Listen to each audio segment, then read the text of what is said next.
Olá, turma, boa noite, tudo bem? Vamos lá, né, para nossa leitura de hoje, continuando aí o texto onde a gente parou. Estamos dentro, né, do livro de Ezequiel e a gente ainda vai ficar hoje e amanhã dentro desse livro com alguns textos e depois a gente vai dar continuidade aí, mesclando, né, os textos que vão dar continuidade a esse finalzinho aí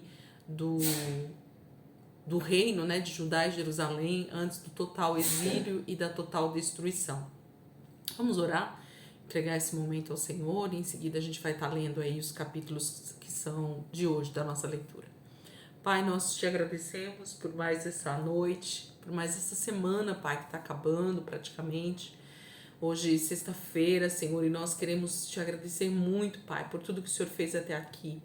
Hoje já dia 12 de agosto, e como o Senhor tem sido bom conosco, Pai, mais um mês já está aí caminhando para quase metade dele, Senhor, e somos muito gratos pela tua misericórdia, pelo teu amor, pelo teu cuidado, Senhor, em cada detalhe da nossa vida.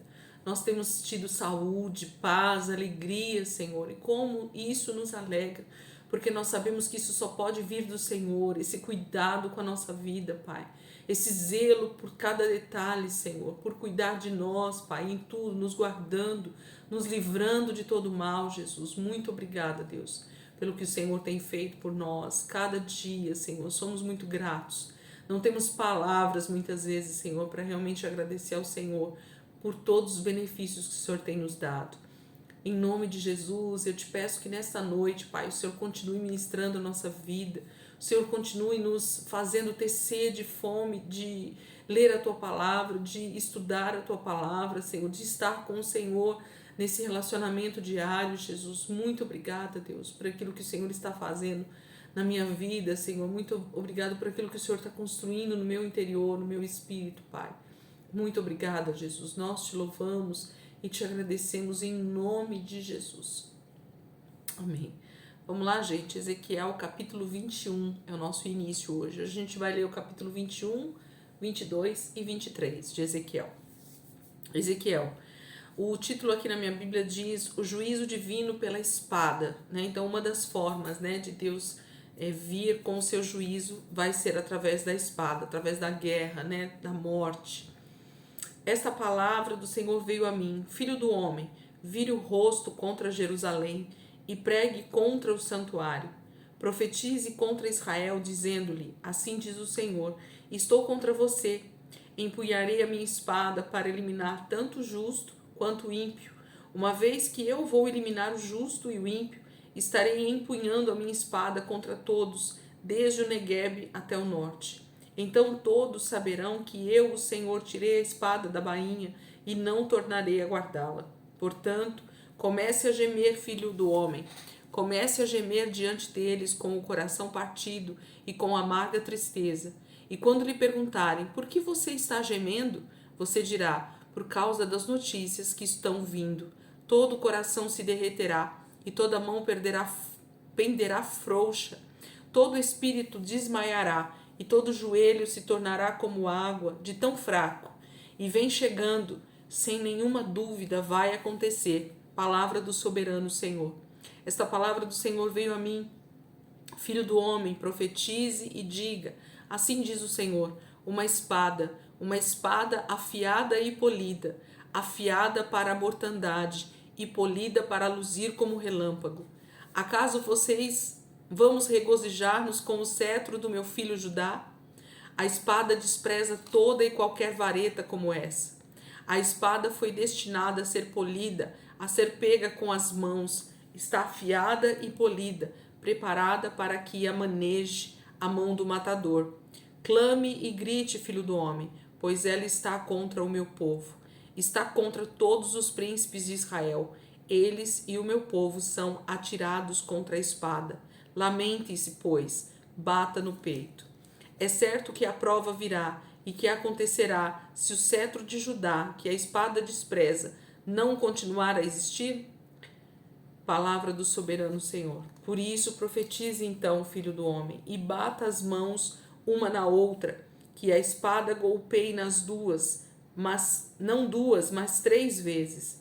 É uma espada para a matança, para a grande matança, avançando sobre eles de todos os lados. Assim, para que os corações se derretam e muitos sejam os caídos, coloquei a espada para a matança, junto a todas as suas portas. Ah, ela foi feita para luzir como relâmpago, é empunhada firmemente para a matança. Ó espada, golpeie para todos os lados, para onde quer que se vire a sua lâmina. Eu também baterei minhas mãos uma na outra, e a minha irá diminuir. Eu, o Senhor, falei. E a minha diminuirá. A palavra está falando, perdão. Eu, Senhor, falei. A palavra do Senhor veio a mim, filho do homem. Trace as duas estradas que a espada do rei da Babilônia deve seguir, as duas partindo da mesma terra. Em cada uma delas, coloque um marco indicando o rumo de uma cidade. Trace uma estrada que leve a espada contra Rabá dos Amonitas e a outra contra Judá e contra Jerusalém fortificada, pois o rei da Babilônia parará no local de onde partem as duas estradas para sortear a escolha. Ele lançará a sorte com flechas, consultará os ídolos da família, examinará o fígado. Pela sua mão direita será sorteada Jerusalém, onde deverá preparar arietes, dar ordens para a matança, soar o grito de guerra, montar arietes contra as portas, construir uma rampa e levantar obras de cerco. Isso parecerá um falso presságio aos judeus, que tinham feito uma aliança com juramento, mas o rei invasor os fará recordar sua culpa e os levará prisioneiros. Portanto, assim diz o soberano Senhor: visto que vocês trouxeram à lembrança a sua iniquidade mediante rebelião ostensiva, revelando seus pecados em tudo o que fazem, por isso vão ser levados prisioneiros. Ó ímpio e profano príncipe de Israel, o seu dia chegou, esta é a hora do seu castigo, e assim diz o soberano Senhor: tire o turbante e a coroa, não será como antes, os humildes serão exaltados e os exaltados serão humilhados. Uma desgraça, eu farei dela uma desgraça, não será restaurada, enquanto não vier aquele a quem ela pertence por direito, e a ele eu a darei. E você, filho do homem, profetize e diga: assim diz o soberano Senhor acerca dos amonitas e dos seus insultos. Uma espada empunhada para a matança, polida para consumir e para luzir como relâmpago, a despeito das visões falsas e das adivinhações mentirosas sobre vocês.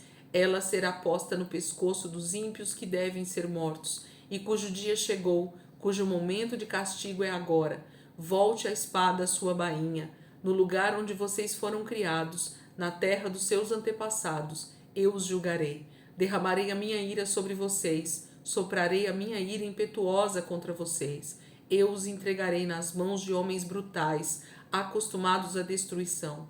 Vocês serão combustível para o fogo. Seu sangue será derramado em sua terra, e vocês não serão mais lembrados, porque eu, o Senhor, falei. Ezequiel 21, o Senhor está trazendo uma profecia tanto para Judá contra para Amon, né, para a terra dos amonitas, aqui ele fala. E a mesma palavra é direcionada para esses dois povos, para essas duas nações, em que o rei da Babilônia está vindo, e é através da espada que o Senhor trará juízo sobre o ímpio e sobre o justo.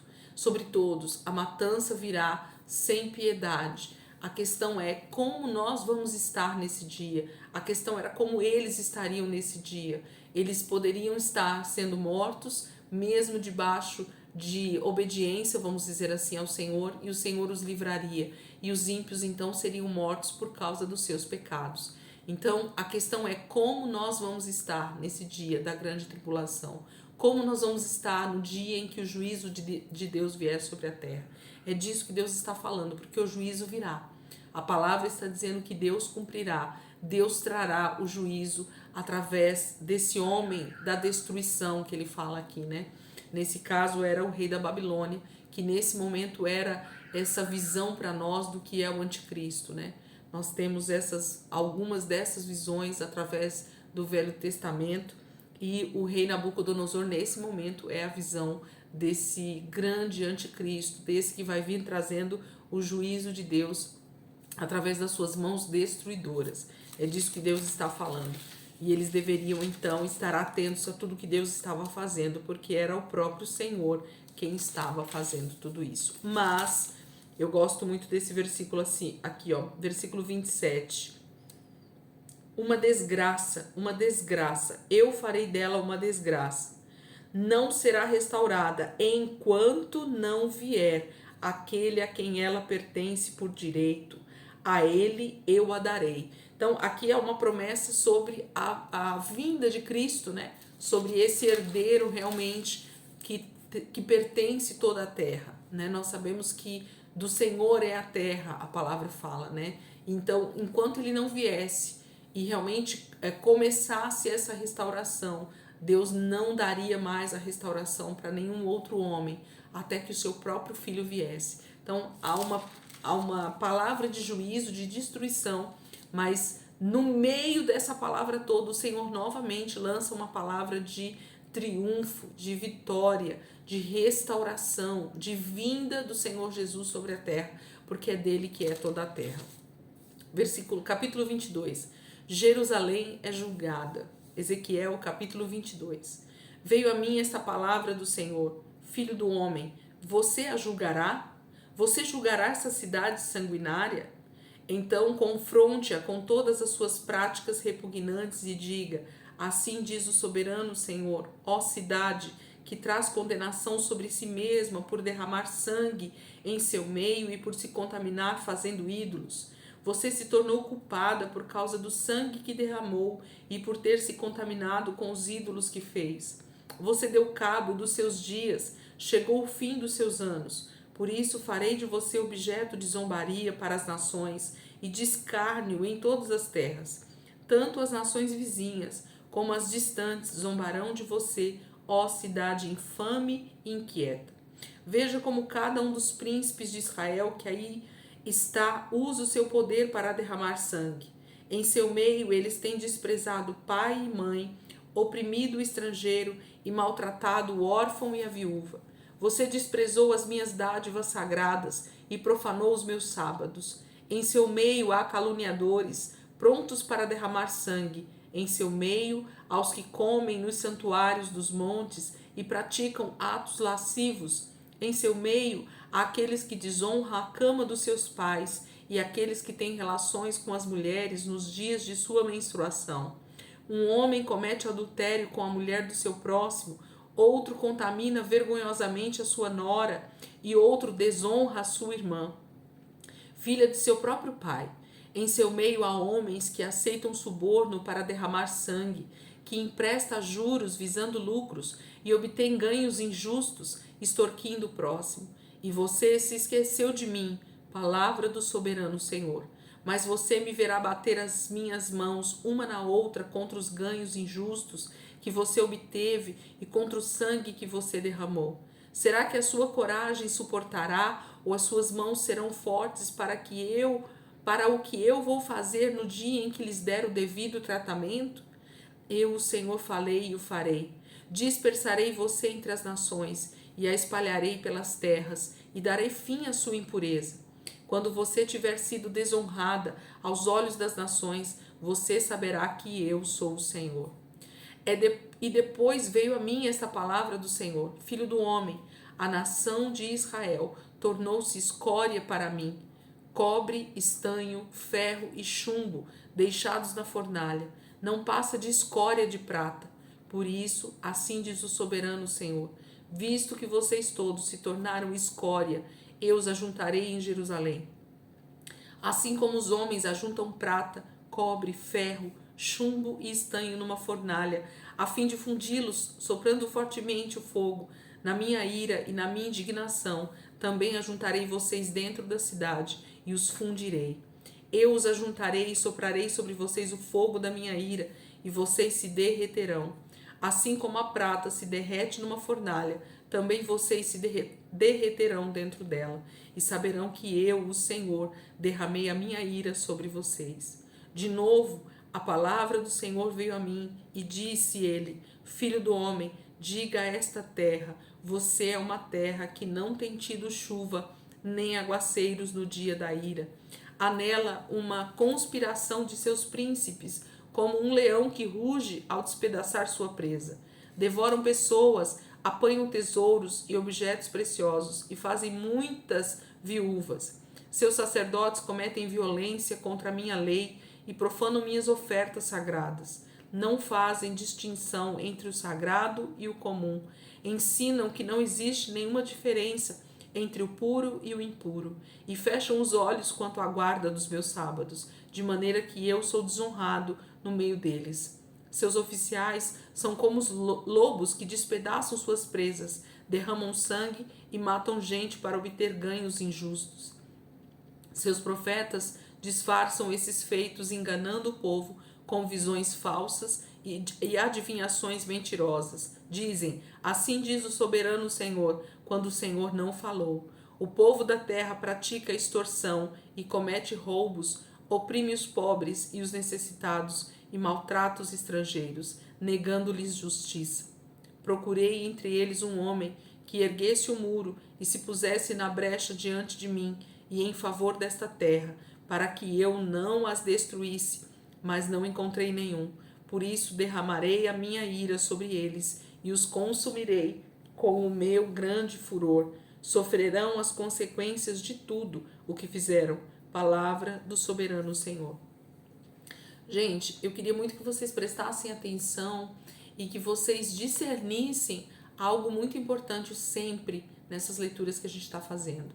Nós estamos falando de uma profecia, de uma palavra em que Deus está falando com Israel, com o seu povo.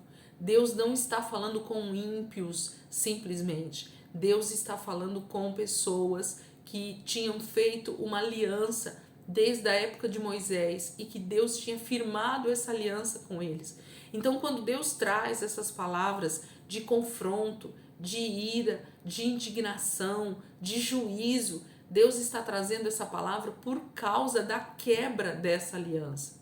Nós precisamos ter essa convicção no nosso coração de que Deus não está falando com qualquer pessoa. Deus está falando com Israel, com o seu povo, com aqueles para quem ele falou, para quem ele deu uma lei, para quem ele deu diretrizes, para quem ele deu um caminho, para quem ele deu uma terra preparada para eles. Então era para eles terem obedecido simplesmente. A palavra fala em vários textos que Deus não deseja nenhum tipo de sacrifício da nossa parte, mas somente obediência.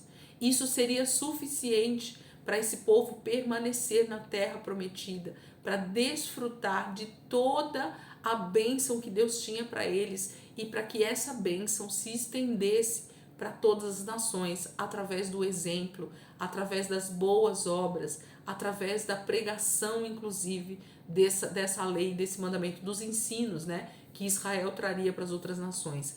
Mas o contrário disso aconteceu. Durante todos os anos, esse povo, durante séculos inclusive, esse povo preferiu seguir outros deuses, seguir o seu próprio ego, seguir os seus próprios desejos, se contaminar com as nações vizinhas, desejar os seus deuses, desejar as suas práticas, fazer tudo contrário ao que Deus tinha pedido para eles. Eles simplesmente rejeitaram, se voltaram para essas práticas e rejeitaram o Senhor. Por isso Deus está vindo com essa ira. A volta de Jesus no final dos tempos, nos últimos dias, fala disso também. Fala de um Deus que tem vindo e tem feito uma aliança com o seu povo, agora não mais só Israel, mas agora Israel e a igreja. Nós somos hoje essa geração escolhida, esse povo escolhido do Senhor, onde Deus tem uma promessa, Deus tem uma aliança, Deus tem palavras que Ele tem liberado sobre a igreja nesses últimos 2000 anos e que o Senhor deseja concretizar antes da sua volta, que é a salvação de muitos, mas o seu povo tem rejeitado novamente a sua palavra, tem desejado o pecado, tem feito coisas que desagradam a palavra de Deus, o próprio Senhor, e isso é o que trará juízo sobre toda a terra. e de uma vez por todas, então, o Senhor trará essa redenção tão desejada por Ele, para que nós possamos viver a eternidade com Ele. O possamos viver é para aqueles que realmente decidirem obedecer. É isso que a palavra está dizendo. Então o Senhor não está falando aqui, esse capítulo 22, sobre qualquer terra. Deus está falando com o seu povo, com a terra de Jerusalém, com esse lugar onde eles deveriam ter santificado todo o tempo, todo sábado, deveria ter sido lembrado desse tempo de redenção que Deus vai fazer na terra. Mas Israel não quis obedecer. 23. Ezequiel capítulo 23. Deus vai falar sobre as irmãs adúlteras. Quando a gente olha isso, a gente pensa em pessoas, né? Literalmente, ainda que sejam. Mas Deus está falando de dois povos, né? De dois territórios. Deus está falando de Samaria, que era o reino do norte. Lembra toda a nossa leitura sobre o reino do norte? Sobre todos os reis que começaram a partir de Jeroboão primeiro. E o quanto eles se desviaram, né, do Senhor. Então essa é a primeira irmã adúltera, que é Samaria, e a outra é Jerusalém, o reino do sul, né? Judá e Jerusalém, no caso aqui Jerusalém. O Senhor agora vai falar contra essas duas irmãs, contra todo esse povo, né, que se dividiu em dois, mas que eram um povo só, eram irmãos, eram todos irmãos. E Deus trata então todo esse povo como duas irmãs adúlteras, duas mulheres que decidiram se prostituir com outros deuses que não era o Senhor. Ezequiel 23. Esta palavra do Senhor veio a mim, filho do homem. Existiam duas mulheres, filhas da mesma mãe. Elas se tornaram prostitutas no Egito, envolvendo-se na prostituição desde a juventude. Naquela terra, os seus peitos foram acariciados e os seus seios virgens foram afagados. A mais velha chamava-se Olá e a sua irmã Olibá. Elas eram minhas e deram à luz filhos e filhas. Olá é Samaria e Olibá é Jerusalém. Olá envolveu-se em prostituição enquanto ainda era minha. Ela se encheu de cobiça por seus amantes, os assírios, guerreiros vestidos de vermelho, governadores e comandantes, todos eles cavaleiros jovens e elegantes. Ela se entregou como prostituta a toda a elite dos assírios e se contaminou com todos os ídolos de cada homem por ela cobiçado. Ela não abandonou a prostituição iniciada no Egito, quando em sua juventude homens dormiram com ela, afagaram seus seios virgens e a envolveram em suas práticas dissolutas. Por isso, eu a entreguei nas mãos de seus amantes, os assírios, os quais ela desejou ardentemente. Eles lhe arrancaram as roupas, deixando-a nua, levaram embora.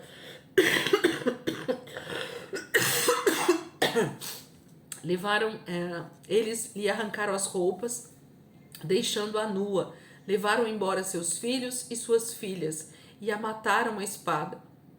Ela teve má fama entre as mulheres, e lhe foi dado castigo. Sua irmã Olibá viu isso, no entanto, em sua cobiça e prostituição, ela foi mais depravada que a irmã. Também desejou ardentemente os assírios, governadores e comandantes, guerreiros em uniforme completo, todos eles jovens e belos cavaleiros. Vi que ela também se contaminou, ambas seguiram o mesmo caminho. Mas Olibá levou sua prostituição ainda mais longe. Viu homens desenhados numa parede, figuras de caldeus em vermelho, usando cinturões e esvoaçantes turbantes na cabeça. Todos se pareciam com os oficiais responsáveis pelos carros da Babilônia, nativos da Caldeia. Assim que ela os viu, desejou-os ardentemente e lhes mandou mensagens até a Caldeia. Então os babilônios vieram procurá-la até a cama do amor e em sua cobiça a contaminaram. Depois de haver sido contaminada por eles, ela se afastou deles desgostosa. Então prosseguiu abertamente em sua prostituição e expôs a sua nudez. E eu me afastei dela, desgostoso, assim como eu tinha me afastado de sua irmã. Contudo, ela ia se tornando cada vez mais promíscua à medida que se recordava dos dias da sua juventude, quando era prostituta no Egito. Desejou ardentemente os seus amantes, cujos membros eram como os de jumentos e cuja ejaculação era como a de cavalos. Assim, Oholibá ansiou pela lascívia de sua juventude, quando no Egito seus peitos eram afagados e seus seios virgens eram acariciados. Portanto, assim diz o soberano Senhor: incitarei os seus amantes contra você, aqueles de quem você se afastou desgostosa, e os trarei para atacá-la de todos os lados. Os babilônios e todos os caldeus, os homens de Pecode, de Soá e de Coá, e com eles todos os assírios, belos rapazes, todos eles governadores e comandantes, oficiais que chefiam os carros e homens de posto elevado, todos galantes cavaleiros. Eles virão contra você com armas, carros e carroças, e com uma multidão de povos. Por todos os lados tomarão posição contra você, com escudos grandes e pequenos, e com capacetes. Eu a entregarei a eles para castigo, e eles a castigarão conforme o costume deles. Dirigirei contra você a ira do meu ciúme, e enfurecidos eles saberão como tratá-la. Cortarão fora o seu nariz e as suas orelhas, e as pessoas que forem deixadas cairão à espada. Levarão embora seus filhos e suas filhas, e os que forem deixados serão consumidos pelo fogo. Também arrancarão as suas roupas e tomarão suas lindas joias. Assim darei um basta à lascívia e à prostituição que você começou no Egito. Você deixará de olhar com desejo para essas coisas e não se lembrará mais do Egito. Pois assim diz o soberano Senhor: estou a ponto de entregá-la nas mãos daqueles que você odeia, daqueles de quem você se afastou desgostosa. Eles a tratarão com ódio e levarão embora tudo aquilo que você trabalhou. Eles a deixarão despida e nua, e a vergonha de sua prostituição será exposta. Isso lhe sobrevirá por sua lascívia e promiscuidade, porque você desejou ardentemente as nações e se contaminou com os ídolos delas. Você seguiu pelo caminho de sua irmã, por essa razão porei o copo dela nas suas mãos. Assim diz o soberano Senhor: você beberá do copo de sua irmã, copo grande e fundo. Ele causará riso e zombaria de tão grande que é. Você será dominada pela embriaguez e pela tristeza. Com esse copo de desgraça e desolação, o copo de sua irmã Samaria, você o beberá, engolindo até a última gota. Depois o despedaçará e mutilará os próprios seios. Eu o disse, palavra do soberano Senhor. Agora, assim diz o soberano Senhor: visto que você se esqueceu de mim e me deu as costas, você vai sofrer as consequências de sua lascívia e de sua prostituição. O Senhor me disse: filho do homem, você julgará o Oholá e o Oholibá? Então confronte as suas práticas repugnantes, pois elas cometeram adultério e há sangue em suas mãos. Cometeram adultério com seus ídolos, até os seus filhos que elas geraram para mim sacrificaram aos ídolos. Também me fizeram isto, ao mesmo tempo contaminaram o meu santuário e profanaram os meus sábados. No mesmo dia em que sacrificavam seus filhos aos seus ídolos, elas entravam em meu santuário e o profanavam. Foi o que fizeram em minha casa. Elas até enviaram mensageiros atrás de homens, vindo de bem longe, e quando eles chegaram, você se banhou para recebê-los, pintou os olhos e pôs suas joias. Você se sentou num belo sofá, tendo à frente uma mesa na qual você havia colocado o incenso e o óleo que me pertenciam. Em torno dela havia o ruído de uma multidão despreocupada. Sabeus foram trazidos do deserto junto com homens do povo, e eles puseram braceletes nos braços da mulher e da sua irmã e belíssimas coroas nas cabeças delas. Então eu disse a respeito daquela que fora destruída pelo adultério, que agora a usem como prostituta, pois é o que ela é. E eles dormiram com ela, dormiram com aquelas mulheres lascivas, Oholá e Oholibá, como quem dorme com uma prostituta. Mas homens justos as condenarão ao castigo que merecem, as mulheres que cometem adultério e derramam sangue, porque são adúlteras e há sangue em suas mãos.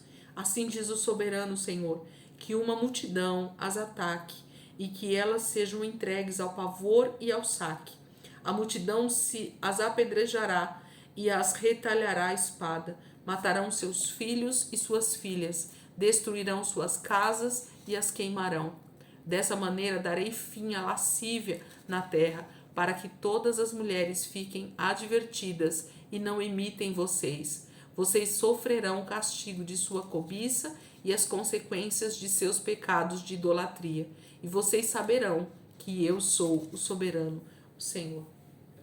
Se existe um capítulo ruim de se ler e de se perceber o quanto o Senhor está totalmente indignado e irado, com muita tristeza em trazer ruína, em trazer destruição, é justamente para Judá, para Jerusalém, para toda a nação de Israel. As 12 tribos estão incluídas nessa ira, nessa indignação.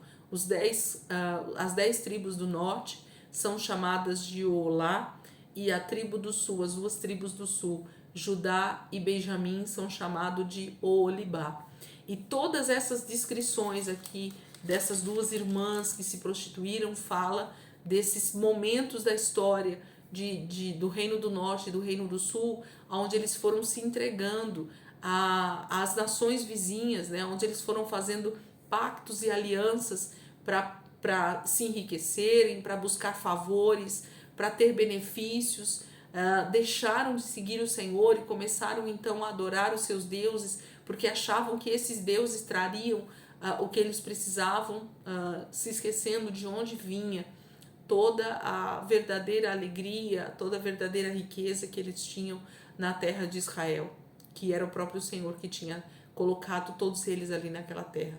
Gente, olhar para esse povo, olhar para Israel, olhar para o Reino do Norte, olhar para o Reino do Sul, durante toda essa leitura que nós fizemos a partir de Salomão, né, e de todos os reis que passaram posterior a ele, a gente vê com tristeza realmente que o próprio Deus tinha essa tristeza em declarar, em fazer cada uma dessas profecias, porque o Senhor estava se indignando com todo o pecado, com toda a iniquidade, com toda a prostituição. E aqui Deus está falando sobre prostituição através da idolatria, gente, através da adoração a outros deuses, através da entrega da vida deles mesmo para esses outros deuses.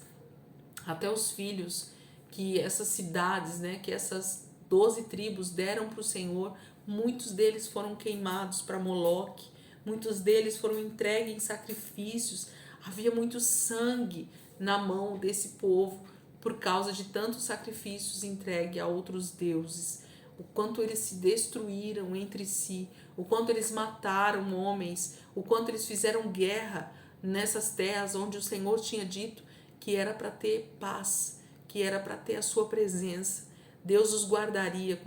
Se você quiser voltar lá em Deuteronômio 28, olhe para as palavras, tanto de bênção quanto de maldição, e você vai ver que Deus diz que se eles obedecessem o Senhor, eles teriam paz sobre a terra. Então, o território de Israel, das 12 tribos, era para ser um território de plena paz. Plena paz. Por quê? Porque era o próprio Senhor quem os guardaria. Ele é o Senhor dos exércitos. Ele não permitiria que nenhum inimigo entrasse, né, nas suas terras, que dominassem o seu povo, que fizessem deles novamente escravos, mas eles se venderam, eles se entregaram por causa do seu próprio pecado. É o desejo do homem em desobedecer a Deus que faz com que o homem caia, infelizmente, nessa iniquidade, nessa prostituição que a palavra de Deus conta aqui para nós. É com muita tristeza, gente, que a gente lê esses versículos, esses capítulos de Ezequiel, percebendo o quanto o pecado de Israel realmente os contaminou e trouxe total destruição para eles. Mas a gente tem o fim da história e isso é muito bom. Eles não tinham ainda o fim da história para ler como nós temos, mas nós temos o final dessa história. Nós sabemos que o nosso Senhor Jesus, ele venceu, ele realmente destronou, né, esse nosso inimigo. e ele vai voltar para redimir toda a terra e nos fazer de novo habitar nessa nova Jerusalém, nessa nova terra prometida que ele já tem preparado desde a eternidade. O homem decidiu pecar, mas o Senhor decidiu nos salvar. O homem decidiu desobedecer, mas o Senhor trouxe uma forma de nós entrarmos em obediência novamente a Ele. E isso é o mais importante. Então eu queria que você meditasse mesmo nesses capítulos que a gente leu hoje. São capítulos muito difíceis, muito duros, né? Que Ezequiel está trazendo para o povo, mas de muita necessidade, onde a gente lê e percebe então a graça, o poder, a misericórdia do Senhor para conosco, porque se o Senhor não viesse, se Jesus não viesse e não morresse a nossa morte, nós teríamos o mesmo castigo eterno de morte e destruição eterna. Então nós precisamos levantar a nossa mão todo o tempo e realmente agradecer ao Senhor e desejar conhecer esse Deus ao qual nós temos servido, porque muitos perecem, né, por falta de conhecimento. A palavra de Deus diz: nós precisamos conhecer esse Deus a quem temos servido, nós precisamos nos relacionar com esse Pai, com esse noivo, né, que deseja fazer essa aliança conosco eterna. Amém, queridos? Terminamos nossa leitura de hoje aqui. Eu queria que você, em nome de Jesus, realmente começasse a meditar com mais intensidade nesses capítulos tão difíceis e você visse a graça de Deus, tanto para Israel, né, prometendo que ele vai restaurar essa terra, quanto para nós que somos a igreja hoje, que estamos sendo adotados, né, somos filhos adotivos. Nós não somos filhos dessa terra, mas nós somos filhos adotivos, que o Senhor decidiu também nos salvar, nos redimir junto com Israel. Amém, queridos? Deus abençoe. Amanhã a gente continua aqui em Ezequiel, a gente termina alguns capítulos dele, entra novamente em Jeremias, e aí nós vamos continuar lendo os textos que já está chegando bem pertinho aqui do exílio e da destruição, onde Deus vai cumprir todas essas promessas que ele tem feito mesmo, de total ira e destruição. Amém? Deus abençoe. Amanhã, se Deus quiser, a gente está aqui de volta, em nome de Jesus.